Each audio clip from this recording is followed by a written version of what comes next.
ध्यान दीजिएगा अगली खबर पर। अफगानिस्तान की तालिबान सरकार के इन्हीं चेहरों को देखकर विश्व बिरादरी इसे मान्यता देने को लेकर उहापोह की हालत में।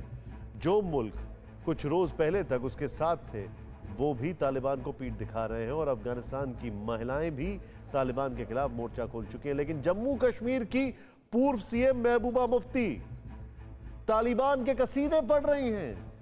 महबूबा मुफ्ती दुनिया को बता रही हैं कि तालिबान अब हकीकत बन चुका है। उन्हें भी उम्मीद है कि तालिबान इस्लामिक कानून के तहत ऐसी सरकार चलाएगा जो दुनिया के लिए नजीर बनेगी।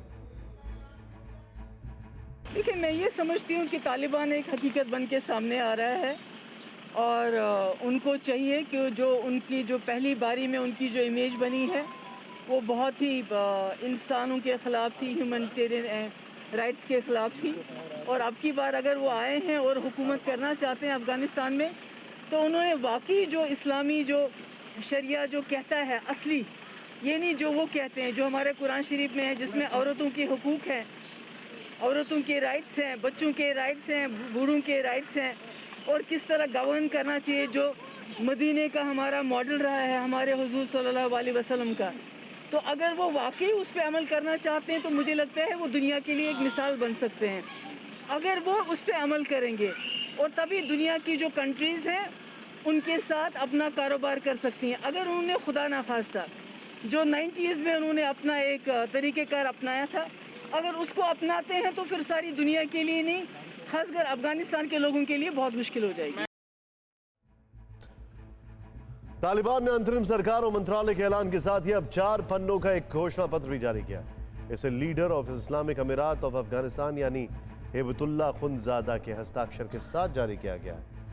इसमें जोर दिया गया है कि सरकार में शामिल सभी लोग इस्लामिक नियम और शरिया कानून के हिसाब से काम करेंगे और देश को आगे ले जाएंगे। घोषणा पत्र में कहा गया है कि कार्यकारी सरकार जल्द ही अपनी जिम्मेदारियों को शरिया कानून के हिसाब से निभाएगी। इस घोषणा पत्र के जरिए तालिबान ने कई ऐसे वादे किए हैं जिसे आज 5 पॉइंट में जानना और समझना जरूरी है। तालिबान ने वादा किया है, ध्यान से देखिएगा, कि पड़ोसी और बाकी सभी देशों के साथ दोतरफा और सम्मानजनक संबंध बनाकर रखेगा, सभी अंतर्राष्ट्रीय नियमों और कानूनों को मानेगा जो इस्लामिक नियमों और देश के मूल्यों के खिलाफ न हो, इस्लामिक नियमों के मुताबिक अल्पसंख्यकों और कमजोरों के हक की रक्षा करेंगे, सभी नागरिकों को समान दर्जा और मीडिया की स्वतंत्रता सुनिश्चित करेंगे और अफगानिस्तान की जमीन का इस्तेमाल किसी देश की सुरक्षा के खिलाफ नहीं होने देंगे। ये तालिबान के वो बड़े बड़े वादे हैं जिसमें आसमान जमीन का फर्क है।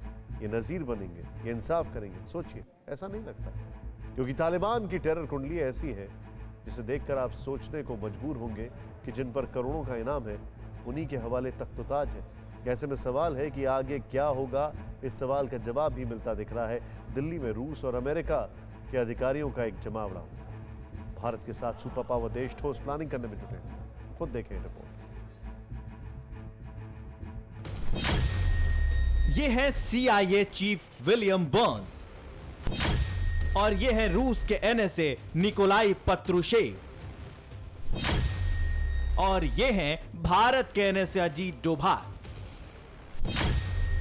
ये वो 3 दमाग हैं जो दिल्ली के साउथ ब्लॉक में अफगान संकट पर मंथन कर रहे हैं, जिनमें 2 नाम ऐसे हैं जिनका दिल्ली में होना ही एक बड़ा संकेत दे रहा है। एक है अमेरिकी इंटेलिजेंस एजेंसी के चीफ विलियम बर्न्स, जिनका देश चंद दिनों पहले ही अफगानिस्तान को छोड़कर भागा है, और दूसरे हैं रूस के NSA निकोलाई पत्रुशेव, जो देश एक आतंकी संगठन, क्योंकि डोभाल को एक ऐसा रणनीतिकार माना जाता है जो हर मर्ज की दवा साबित होते हैं। तालिबान से निपटने की रणनीति दिल्ली ही तय करेगी। अफगानिस्तान में तालिबान की खुफिया एजेंसी ISI के एक्टिव होने का नतीजा पूरी दुनिया देख रही है, और यही वजह है कि अब भारत के NSA अजीत डोभाल भी एक्टिव हो गए, और इनका एक्टिव होना यह बताता है कि अफगानिस्तान में तालिबान से निपटने का रास्ता दिल्ली से निकलता है। भारत अब अफगानिस्तान को लेकर वेट एंड वॉच की स्थिति से क्यों हट रहा है, इसे समझने के लिए 2 तस्वीरों को देखना जरूरी है। पहली तस्वीर 20 साल पहले की। 20 साल पहले यही तालिबान था जिसने बामियान में युद्ध की 1500 साल पुरानी मूर्ति को बारूद से उड़ा दिया।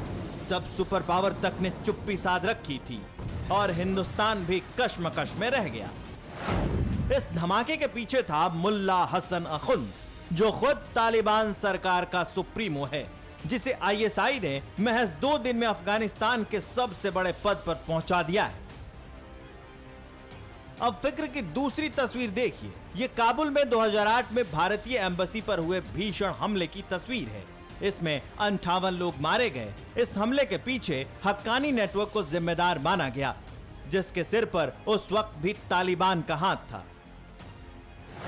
आज हक्कानी नेटवर्क का वही प्रमुख सिराजुद्दीन हक्कानी अंतरिम सरकार में गृह मंत्री है। सिराजुद्दीन हक्कानी घोषित अंतर्राष्ट्रीय आतंकवादी है, जिस पर 38 करोड़ रुपए का इनाम है। तालिबान के इसी बदलते चेहरे ने भारत को भी पॉलिसी चेंज के लिए मजबूर कर दिया है और राजधानी दिल्ली तालिबान से निपटने का स्ट्रेटेजिक सेंटर बन गई है। अचानक दिल्ली आए अमेरिकी इंटेलिजेंस एजेंसी CIA के चीफ विलियम बर्न्स ने NSA अजीत डोभाल से मुलाकात की। इस मीटिंग में अफगानिस्तान के वर्तमान और भविष्य को लेकर चर्चा हुई। सूत्र बता रहे हैं कि अमेरिका चाहता है कि भारत क्षेत्रीय सुरक्षा के लिए बड़ी भूमिका निभाए। यही नहीं, भारत वॉशिंगटन के साथ ज्यादा से ज्यादा ग्राउंड इंटेलिजेंस साझा करे। अफगानिस्तान की बढ़ती फिक्र को देखते हुए भारत ने NSA अजीत डोभाल को एक्टिव किया है, क्योंकि डोभाल को एक ऐसा रणनीतिकार माना जाता है जो हर मर्ज की दवा साबित होते हैं। अब बर्न्स ने भारत का रुख किया है, लेकिन यह इत्तेफाक ही है कि आज से 8 साल पहले अमेरिका में ही एक कार्यक्रम के दौरान अजीत डोभाल ने अफगानिस्तान, तालिबान और आतंकवाद पर आगाह किया था। The last thing that I would like to say is this, that radicalism or threats like this are not in geographical limits. If there is a threat, it will not only be for the region. It will be a threat for all of us, for the entire world. Terrorism is a potent threat and we have got to take a very, very serious. Doval 8 साल पहले जिसे भविष्य का खतरा बता रहे थे, वो आज पूरी दुनिया के लिए काला सच है। और ये बात अमेरिका भी समझ रहा है और भारत का करीबी दोस्त रूस भी। तभी तो अफगानिस्तान को लेकर रूस के security council general Nikolai Patrushev भी भारत के दौरे पर हैं। उनका NSA अजीत डोभाल और विदेश मंत्री के साथ मंथन का दौर चल रहा है। अमेरिकी और रूसी अधिकारियों के साथ साउथ ब्लॉक में बैठकें हो रही हैं। ये बैठक उस वक्त हो रही है जब अफगानिस्तान में इंटरनेशनल आतंकी मोहम्मद हसन अखुन की अगुवाई में अंतरिम सरकार बन गई है, जिसका बायोडाटा बेगुनाहों के खून से सना है। वैसे यहाँ एक बात समझना जरूरी है कि भारत के NSA अजीत डोभाल खुद IB चीफ रह चुके हैं। रूस के NSA भी इंटेलिजेंस एजेंसी FSB के प्रमुख रह चुके हैं और विलियम बर्न्स अमेरिकी खुफिया एजेंसी CIA के प्रमुख हैं। मतलब साफ है कि अफगानिस्तान को लेकर भारत, अमेरिका और रूस की इंटेलिजेंस की आगे की रणनीति बहुत हद तक ग्राउंड इंटेलिजेंस पर आधारित होगी और इसमें दिल्ली की भूमिका खास हो सकती है। परवाह देश की, सोमवार से शुक्रवार रात 10 बजे TV9 भारतवर्ष पर।